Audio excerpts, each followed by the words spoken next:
Okay, good evening everybody and welcome to this media conference with Marcus Rashford. As ever, please raise your hand, use the microphone available and make sure it's switched on and state your name and who you work for. And we'll start when you're ready, Rob, some Sky Sports News. Hi Marcus, it's Rob Dorset at Sky Sports News. Look, England weren't at their best against USA. Harry Kane in particular didn't look his usual sharp self, whether that's fatigue or injury or whatever. There's talk that he could be, maybe should be rested for this match. If he was, are you ready, desperate to step up? Yeah, I think everyone's ready, you know, and I'm raring to go. Training's been good for the lads that haven't been getting as many minutes. But you know, I feel like for this squad, it's never really been an issue, especially since Gareth's been managing. Maybe before it was a little bit of an issue in terms of quality of training and people's dedication to training, but since he's been manager of England, it's been good, it's been intense, it's been challenging, and yeah, like you say, I feel like me included, everyone's ready to do the bit when they come onto the pitch, and if they get an opportunity to start that. How is Harry Kane? Does he seem okay in training? Yeah, he's all right. He's happy. He's enjoying his football, but of course, for any forward, you want to be scoring goals. So yeah, I'm sure if he keeps doing what he's doing, he'll score some goals. Look, it won't surprise you that this game is being billed by fans, by the media, by us lot as the Battle of Britain. You were there in 2016 when a certain Wales video went viral, celebrating the fact that England had lost to Iceland and were going home. Look, Luke Shaw, your teammate, said it wasn't nice to see that. Is it something that's been mentioned in the squad, and does it give this game even an extra bit of spice from your perspective? To be honest, we've not mentioned it. For me, it's any game in the World Cup's a big game. So we're going to go there and give everything to win the game. We tried to do that obviously against USA. I thought they defended really well, to be honest. I think that their midfield worked tremendously hard to stop our players. And they made it difficult for us and we couldn't quite get the goal. So it makes it more important to go and win this game. Last one from me. Look, I've got to ask you about Manchester United and in particular Cristiano Ronaldo. An awful lot's happened at your football club while you've been out here. But you won't play with Ronaldo again. How do you feel about that? Listen, it's been an unbelievable experience to play with him. He's obviously one of my idols and someone I've always looked up to. So to have the opportunity to play with him is unbelievable, and I'll take that with me, and it's something that I can keep with me forever. So yeah, I wish him all the best. We obviously want to thank him for the things that he's done for Manchester United, and yeah, wish him all the best in the rest of his career. Hi Marcus, Alex Howell, BBC. How have you felt since you've come back into the squad, first England goal in the World Cup since playing in the Euros final? Yeah, it's obviously been good for me. To be honest, I'm just happy, to be enjoying my football. I'm not struggling with any injuries or niggles, so I can only be thankful for that. And yeah, I'm raring to go. Training's been good. It's been good for me to meet back up with the lads after being away from them for such a long period of time. So yeah, I'm ready. Do you feel fully back to yourself now, back at the top of your game? I feel like I'm getting there. I'm obviously a lot closer than I was in the last year or 18 months. So I'm still working towards it, I feel like. But yeah, I'm pleased with the steps that I've taken so far. What do you think's made the difference to help you get close to your best again? Listen, it's probably my happiness, but a lot of it was linked to the injuries that I was carrying. Even on good days for myself and good days for the team, when I had them injuries, I just weren't enjoying it. I was always in pain, obviously, and I knew what the end goal was going to be, and it's difficult sometimes to manage. I think once I had the surgery and recovered properly, I can put it behind me and move forward, and that's what I've been doing. Is it difficult as a player sometimes to deal with the fan pressure? Supporters speak about performances like the other night, but your job as a professional is just to get out of the group, isn't it? Yeah, 100%. You know, as players, we always want to play our best football, but it's not possible. You can't always play your best football, and you have to learn to win games when you're not playing well. Because, like I said, it's unrealistic to think that you're going to be the best team or you're going to be the best individual on the pitch every single game. So, you know, we obviously, we're not happy with the way that we performed in the last game. We know that we can do better, but at the same time, we're in a strong position in the group. You know, it's not often that teams win all 3 games in group games. So, you know, if we manage to beat Wales, which we'll be looking to do, then it can be considered as a good start. Perfect, thank you. Hi Marcus, Carrie Brown, beIN Sports. You went through all of that with your injuries, so just a recap of the moment of coming on against Iran and scoring so quickly. Can you just talk it through for us, and with all those injuries, what it meant to you? Yeah, it's obviously a great feeling to just pull on the England shirt again. It's something that I've obviously missed out on since the Euros. So it's the initial feeling of just meeting up with the lads, training, being around them at the hotel, getting back out on the pitch. They're all great feelings, and then the goal just capped everything off really. But yeah, like I said, I'm really happy that I'm here again. And to actually score your World Cup goal so quickly. Yeah, great feeling. You know, when you're on the bench, you want to get involved in the game as quickly as possible, and you know, probably for any player, but especially for a forward, the best way to do that is by scoring a goal. So the fact that the opportunity came so quickly, it's beautiful. And I want to look to Harry Maguire as well. He had another outstanding game, kept a clean sheet against a really strong attack from the USA. Like you, performing so well under Gareth Southgate. He's getting a lot of criticism, saying he's too pragmatic, but he's getting performances out of players that not getting maybe the strongest performances at club level. How does he do it? I think a lot of it is the atmosphere.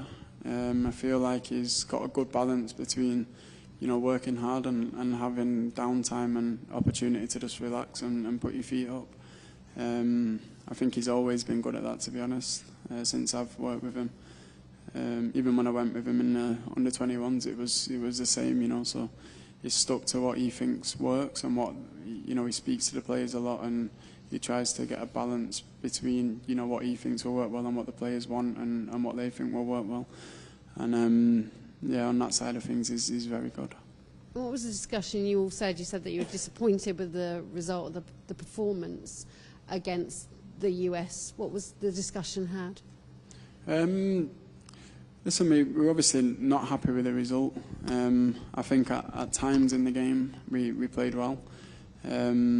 We was probably just missing the final bit to get the goal. But, you know, like I said before, USA defended really well. Like I said, their midfield was top for me. You know, they covered a lot of ground. They've got massive important roles to do in that midfield, and I feel like they defended the width of the pitch really well. They're obviously a threat on the break. They have some really good players on the ball and players that go in behind and can offer a threat to the goal. So, you know, they're not a bad team. It was a difficult game, but like I said, we're not in a bad position in the group. We can't let one game, one performance, you know, tell the story for us so far.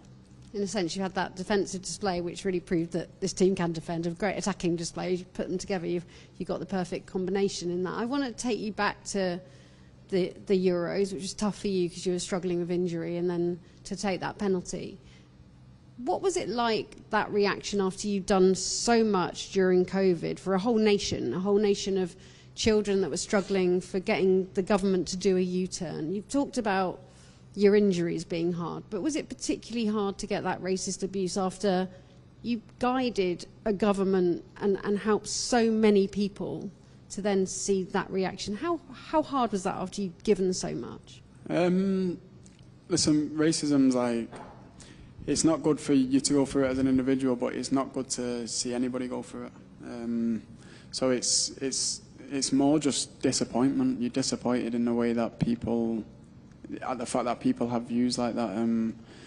You know, partly the main reason is because you don't have them views about anybody else, regardless of the race or religion. So it's like I said, it's more the disappointment that people are thinking them things, never mind saying them.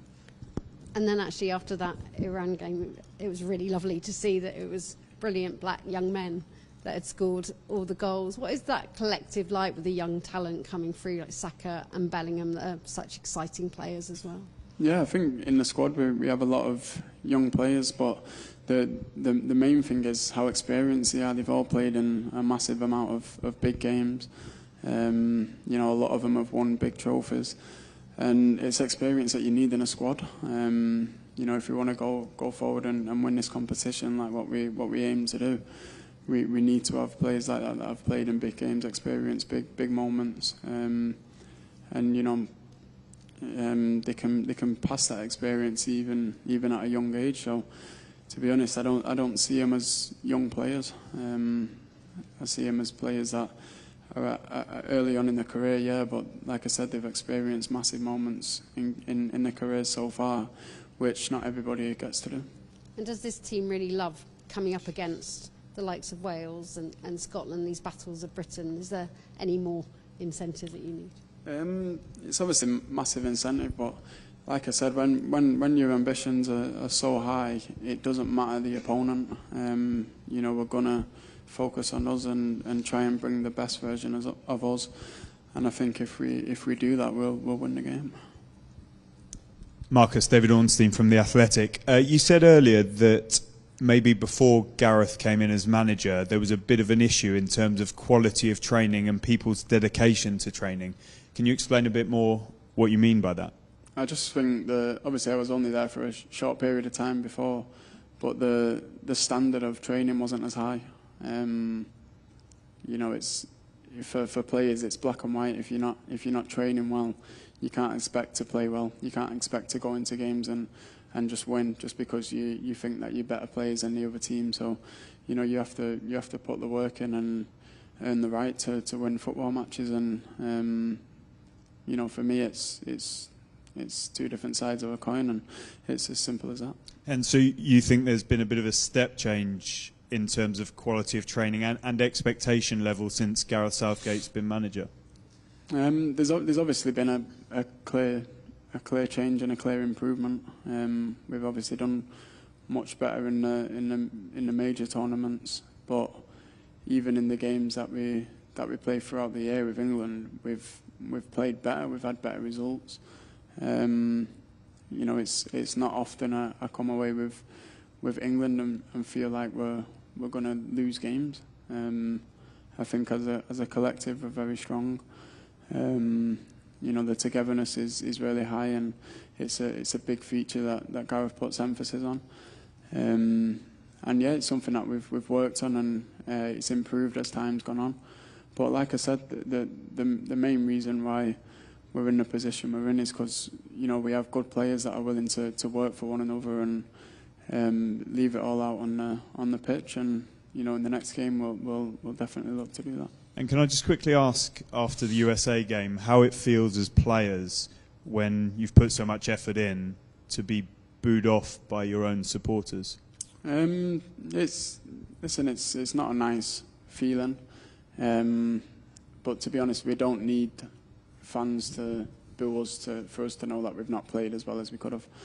You know, I feel like it's a feeling that was mutual amongst the group, that we could have done better. And you know, it's not just the players that start the game; it's the full group. You know, we train, you know, for 4 days leading up to the game. It's all of us. You do sometimes question, would you have changed things in the build up to the game? But that's natural. You know, as players, we wanna win as many games as we can. So when you don't win, you know, it's disappointing. But you know, like I said earlier, it's not. We can't be so negative about it. You know, we're in a good position in the group, and you know, we just need to go and look to win the next game. Hi Marcus, Dan Kilpatrick from the Evening Standard. It feels like, I think it's fair to say, supporters' relationship with Gareth can be quite up and down at the moment. There was obviously some boos in the Nations League campaign. They were singing his name against Iran, and then you guys got booed off against the USA the other night.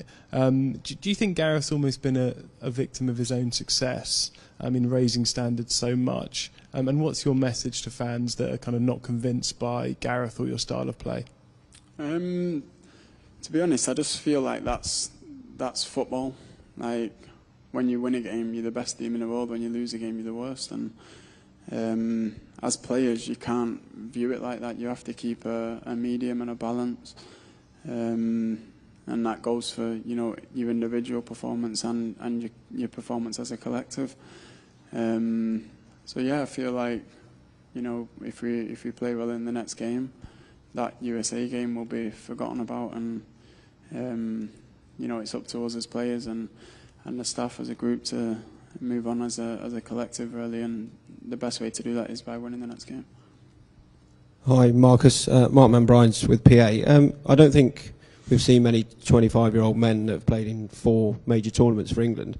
From what you remember from Euro 2016 to now, just how has the team evolved, and is it coming to a point where you think it can hit its peak here? You know, I don't think it takes a genius to see that we've improved since 2016. For me, it feels like a complete different team. We've come on, you know, so much, and we've learned a lot about ourselves along the way. So, you know, I feel like we're a really strong team that has the capabilities to go and win against any team that we play against. You know, we don't fear anybody.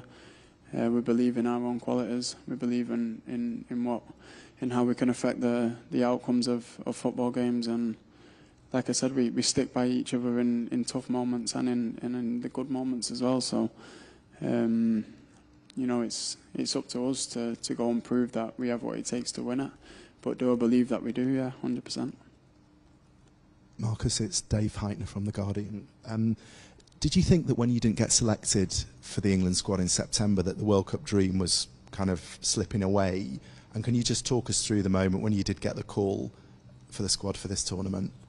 I had an injury in September, to be fair, so I wasn't too confident in going, and I think even if I did get selected, I would have had to have a conversation with Gareth, because I only want to be here if I can, you know, give 100% for my team and for myself. So, yeah, obviously I was disappointed because I felt I was playing good football at the time, and to pick up sort of a niggly injury like that is obviously frustrating, and the timing weren't good. But you know, it's in the past. I'm here now, and I'm 100% focused on, you know, getting the results that we need to win the tournament. Hi Marcus, James Robson, AP. Probably the main criticism from fans about this England team is that, or Gareth, is that it doesn't take enough risks. Yeah, it's a team that's got to a semi-final and to a final the last 2 tournaments. Do you think this England team takes enough risks? You know, like you said, we've showed progression. You know, I can obviously only speak on the time that I've been here. So from 2016, you look at that performance against Iceland when we got knocked out of the Euros, and it's a million miles off where we are now. Like, you can't even compare the 2 situations. And for me, you can't compare the feeling around the camp. I think the confidence levels are high, as they should be. You know, like I've mentioned before, we have great players. We have top players that are playing top football against the best opposition in the world, week in, week out. So we can't go into games and think negatively. It's not something that the players do. It's not something that the manager does. He always wants us to go and play confident football and show people what we can do. So for me, we play positive football, and you know, I think it definitely showed against Iran. You know, scoring 6 goals, and you know, for me, I've seen comments saying, "Oh, it's Iran. They're a top 20 team in the world." we've seen, the smaller nations have massive upsets in the tournament so far. So, going there and scoring them goals and winning the game as we won it, it's a big sign of what we're about. We want to score goals. We want to play attacking football, and if we can kill a team, then we'd want to do that. Marcus, hi. Henry Winter from The Times. We've seen you obviously play wide and also through the middle. Do you have a favourite position where you can do most damage? I think I probably do most damage coming from the left. For me, it does depend on the opposition and the way they set up and their personnel. But I feel like on the left I have the freedom to, on the right as well, to be fair, I have freedom to go inside and make the runs. And for me, it's about just finding the weak link in the back line and trying to exploit it. Obviously, I enjoy looking for spaces. I enjoy combining with players. So yeah, it doesn't really matter in terms of output. The main thing for me is that I end up in the face of the goal, whether it's from crosses or from a running play, because I feel like that's one of my main strengths. Getting chances and creating chances on goal. Hi Marcus, Rob Harris from Sky News. Has there been any message from Gareth about keeping morale up, the fact you are still unbeaten despite the during? And is there a particular challenge how you get used to these 10 p.m. games, how you manage your days, how you cope playing so late? I think Gareth's a very clever person, and he understands that the players were disappointed after the game, and obviously he shares that disappointment. But the first thing he said to us was, "Listen, we're in a strong position," and he was the one that reminded us. I think England have only won all 3 group games once. It's not very often that it happens, so don't be down about it. Like I said, for me we come up against a really strong team that have a clear way of playing, and they stick to their principles. And any team that does that, it's not a given that you just go and win a game of football. So yeah, the message from him was don't beat yourself up, don't be down. We should be thankful that we have an opportunity to put it right and move forward in the next game. And the 10 p.m. kick-off, is that quite a challenge? I wouldn't say it's normal, but it's not a huge challenge. You just have to adapt a little bit in terms of preparation. You obviously have a lot of time before the game, and for me it's not much of a difference to what we're used to doing. But yeah, it's more, it affects the recovery a little bit. Obviously the night of the game you're not having the best of sleeps. But yeah, that's probably it. Okay, we've got 3 more here to go. We'll start with Kevin. Hi, Kevin Garside from the I newspaper. Marcus, when we've seen yesterday the big names in this tournament rising, Mbappe scoring for France, Messi scoring, Lewandowski. When you watch these players doing that, do you envisage or imagine that this platform is there for you to do that too for England? Yeah, 100%. We're on the biggest stage in the world, and it's an opportunity for all of us to go and take. Obviously, my situation's a little bit different because I've been on the bench, but at the same time, it's you're waiting for your opportunity, and it's not going to come. You have to work for it. And like I said, I feel like that as a group and as an individual, we've been training well. The togetherness is there. We're not disjointed as a collective, and I think in tournament football that's needed because it's going to be the squad that wins the tournament. It's impossible for us to win the tournament just off our starting players. So for me there's a huge sense of togetherness and belief that we can go a long way, and I believe that if we stick to what we know, if we stick to what we've done so often with Gareth, we can have a really good time. Marcus, Charlie White from The Sun. Last 2 tournaments you've lifted the nation. Everyone's been in the beer gardens, having barbecues. It's obviously very different back home now.